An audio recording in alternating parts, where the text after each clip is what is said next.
Okay, so today is about immediate dental implants. Now, the advantages and disadvantages of such a technique. Basically, in a nutshell, what it means by an immediate placement is whereby you have a client who has a failing tooth, so it may be cracked.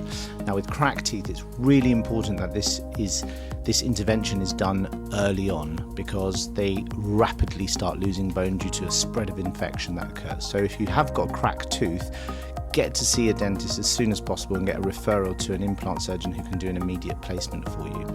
So an immediate placement is where we take the tooth out very, very gently under local anesthetic while preserving all the surrounding bone and gum tissue, and we place the implant through the socket itself to anchor it on the bone slightly beyond the socket.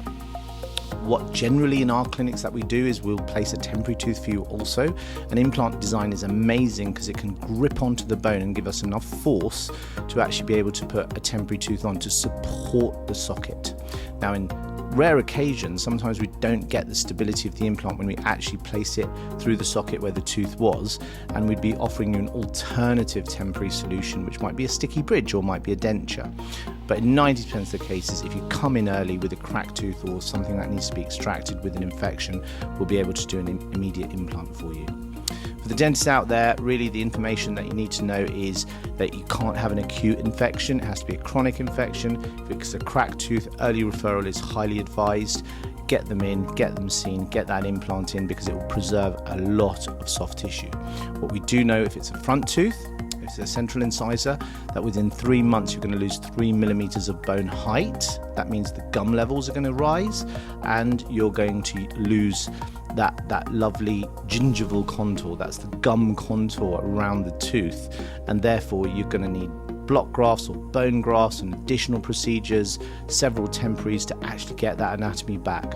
So I'm a great believer in immediate implants. I also place immediate implants in molar sites, and I've developed these techniques and the bespoke techniques of doing this over the last decade.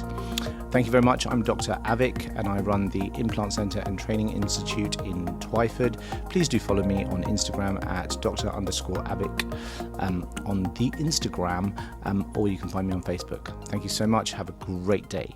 Bye-bye.